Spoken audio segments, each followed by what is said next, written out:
আসসালামু আলাইকুম। 2025 সালের স্কুল, কলেজ, প্রাইমারি এবং মাদ্রাসার ছুটির মধ্যে এই বৈষম্যটা কেন করা হলো? কিসের স্বার্থে এই বৈষম্য করা হলো? এই বৈষম্য করে তারা কি মজা পায়? এই ডিসক্রিমিনেশনটার তো জবাব দিতে হবে।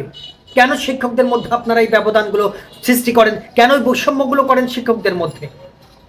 একটা রাষ্ট্র, একই শিক্ষা ব্যবস্থা, একই শিক্ষাক্রমে পাঠদান, সব কিছু এক, তাহলে ছুটিতে ভিন্নতা কেন? ছুটিতে বৈষম্য থাকবে কেন? মাদ্রাসার শিক্ষকরা কি তিস্তার বানের পানিতে ভেসে এসেছে? মাদ্রাসা শিক্ষা অধিদপ্তরে যে ছুটিটা দেখানো হয়েছে 2025 সালের, তাতে শুক্র শনিবার সহ দেখানো হয়েছে 75 দিন।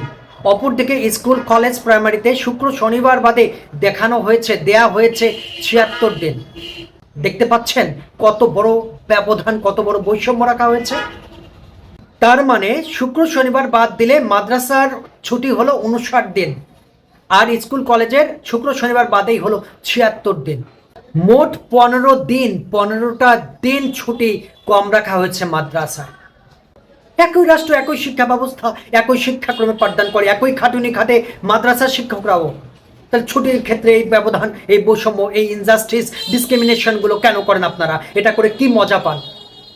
যারা মাদ্রাসায় যোগদান করেছে, এই মাদ্রাসায় যোগদান করার পর তারা কি মহা পাপ করে ফেলেছে, মহা অপরাধ করে ফেলেছে, যার শাস্তি আপনারা দিচ্ছেন?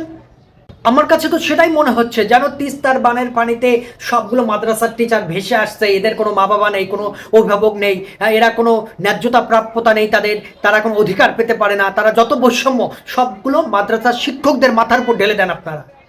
শিক্ষকদের মধ্যে এই ব্যবধান, এই বৈষম্য, ইনজাস্টিসগুলো তৈরি করবেন না প্লিজ। শিক্ষক মানেই শিক্ষক, সবাই শিক্ষক। এখানে বড় ছোট বলে কিছু নেই। শিক্ষকতা মহান পেশা, এই মহান পেশা সবাই নিয়োজিত, সবাই সমান। 10টা থেকে 4টা সবাই খাটে, যদি 5টা দেন 5টা কাটবে, 6টা দেন 6টা খাটবে। সবাই তো একই পরিশ্রম দেয়, তাহলে ছুটি ভোগের ক্ষেত্রে এই বৈষম্যটা কেন? কেন করে দেন এগুলো আপনারা? যদি মাদ্রাসার এই ছুটিটা ঠিক থাকে তাহলে বাকিগুলো ভুল, স্কুল, কলেজ, প্রাইমারিগুলো ভুল। আর যদি মাদ্রাসাটা ভুল হয়ে থাকে তাহলে ওগুলো ঠিক, ওই মতো মাদ্রাসার ছুটিটাও করে দেন।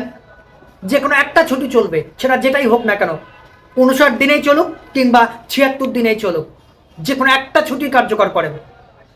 কাউকে দেবেন বেশি, কাউকে দেবেন কম, কেন? কি হয়েছে? এই যে শ্রেণী ব্যবধানগুলো কেন করেন? আমি অসুস্থ, কথা বলতে পারছি না, অনেক বেশি অসুস্থ, আমার নিঃশ্বাস ঘন ঘন আসছে, কিন্তু এই ছুটিটা দেখার পর মেজাজ খারাপ হয়ে গেছে। এই বৈষম্যগুলো কেন করা হয় টিচারদের সাথে? টিচাররা প্রতিবাদ করে না বিধায় এই সমস্যাগুলো তৈরি হয়েছে। দীর্ঘদিন ধরে, যুগের পর যুগ এই বৈষম্যগুলো চলে এসেছে। সবাই ভালো থাকবেন। অনেক কিছু বলার ছিল, বললাম কিছুক্ষণ আগে আমি অনেক অসুস্থ, আমার কথা বলতে কষ্ট হচ্ছে, নিঃশ্বাস এই সময় একটু ভালো লাগছে। 1 ঘন্টা আগে আমি ভীষণ অসুস্থ ছিলাম। সবাই দোয়া করবেন, ভালো থাকবেন।